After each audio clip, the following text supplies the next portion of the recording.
Hello, my sweet friends, and welcome to DIY with Nadia. Today I'm making a farmhouse lemon wreath. This is a quick wreath, and you can find all the supplies except for the little lemons at the Dollar Tree.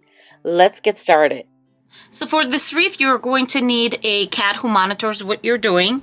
You're going to need at least 2 rolls. We'll see how many rolls I'm going to end up using of this decorative nautical rope from the Dollar Tree. I have 2 rolls right here. And then this is a 14-inch wreath form. You're going to need some ribbon. I'm going to be using this one that I feel very blessed to have. This is the buffalo check from the Dollar Tree. Then I could not find lemons. I had the worst time last year and this year. So I did find these, and I believe I got anywhere from 70 to 90% off on these little things. And they're only $4.99 at Michael's, but I got them end of season.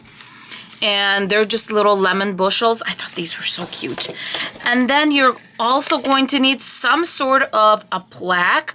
Right now, Dollar Tree is putting out all the summer stuff, so I would take a look. This is from last year, and this has strawberry, lemonade, and it has something else. I don't remember, but it was like a set of 3. So I will be using this, and those are the basics. So let's get started.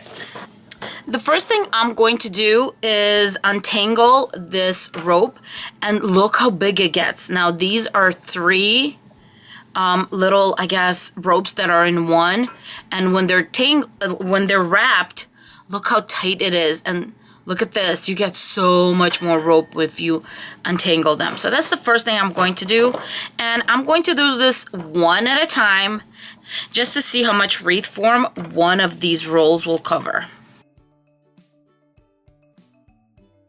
To wrap the rope around the wreath, I recommend 2 things. One, you can weave it, where you're going to go in.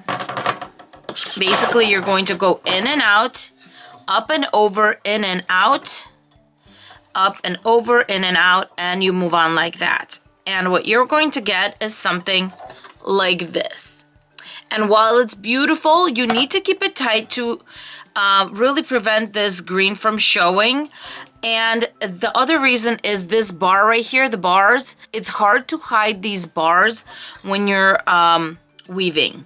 So that is why I decided to just do a wraparound. And on top of that, we end up doing a quick wreath. So I like to keep it kind of all together when I'm doing this. And then just do it loosely and tighten it up.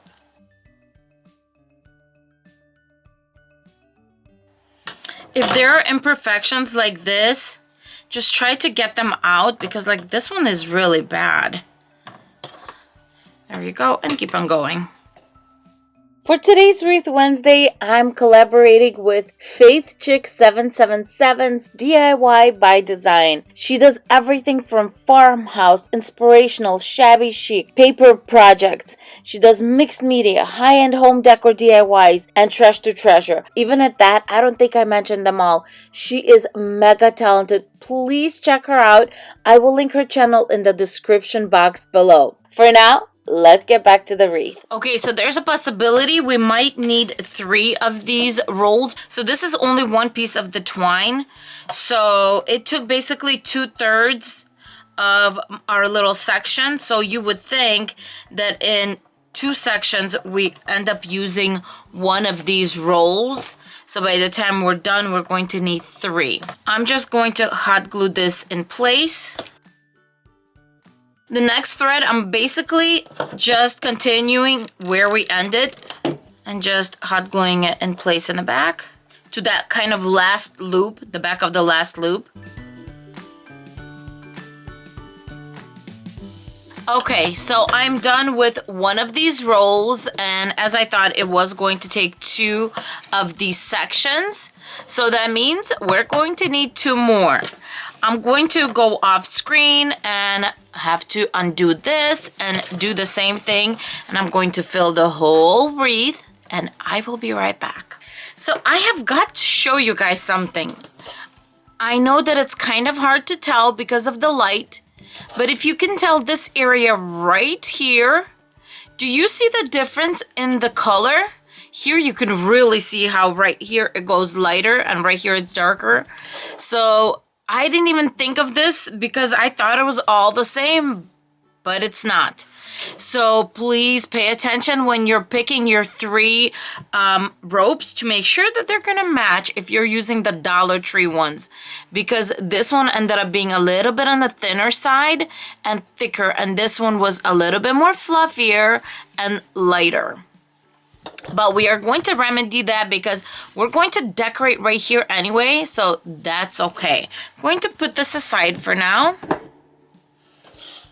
And it's time for some fun with ribbon. We're going to make a bow.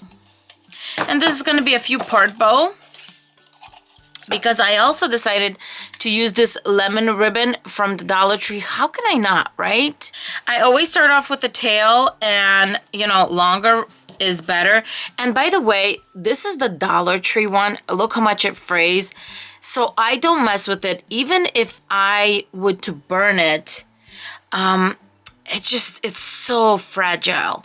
So I like to just bend it back. And if you want, you could bend it back twice. So the first thing I do is I measure my 8 inches.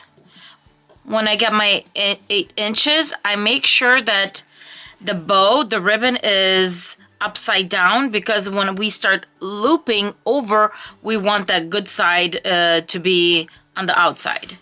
So here's my middle, and no, I don't use a bow maker. If you guys want me to get one, I definitely can. But I've been making bows for so long without one. I feel like I don't need one, to be honest. Okay, so we're going to do 4-inch loops. And then we're going to, right here, when we made it, we're going to twist it. We're going to go to the edge right here to the 6 mark to give me my 4 inches. I'm going to go back. I'm going to twist it back, and then I'm going to make a loop again. I'm going to twist it again. And this is where I just bring it together, grab a little floral wire, and just give it a nice twist and bring it together.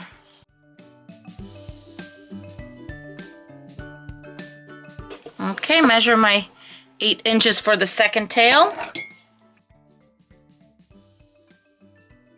With floral wire, the nice thing about it is if you make your bow, say you made it too big, that's not a problem.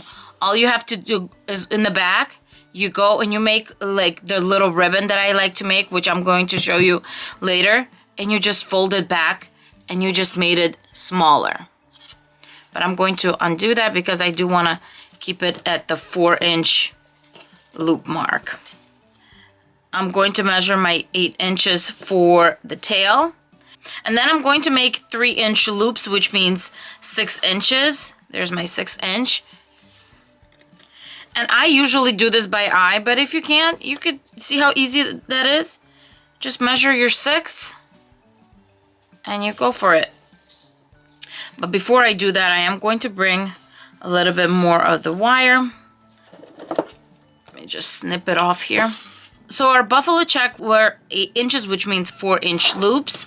Then we went down to 3-inch loops for the white ribbon. And now we're going to go down to 2.5 inches for this lemon one, because I don't want it to be too much smaller than the white one. So that means we're at 5 inches for our loops. There you go. And that makes a 2.5-inch loop. There you go.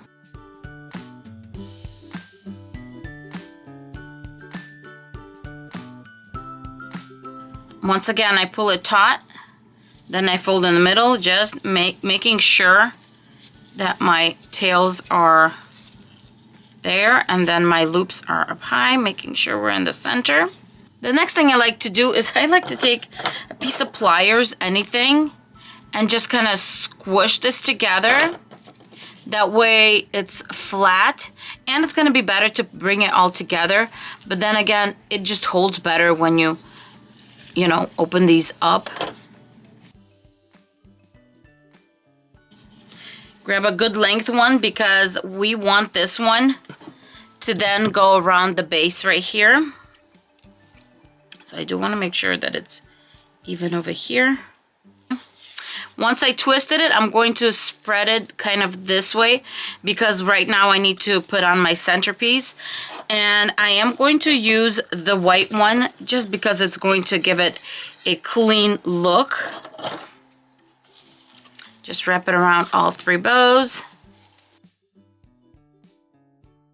When this goes off, what I'm going to do, it's hard to see because they're so thin. I'm going to bring it and I'm going to twist it. Give it at least 1 twist. And then I wanted, you know, my wire to go up and down so it could go right around. And I'm going to really just basically hit the middle. Finding the center here, and I just kind of do it like this. Shoop, there's my center. I am going to put it on the 2 middle rows right here, just so it gets covered and there's no way anyone can see. Okay, and I just crisscrossed them underneath their wire. So, and now I'm just twisting it in place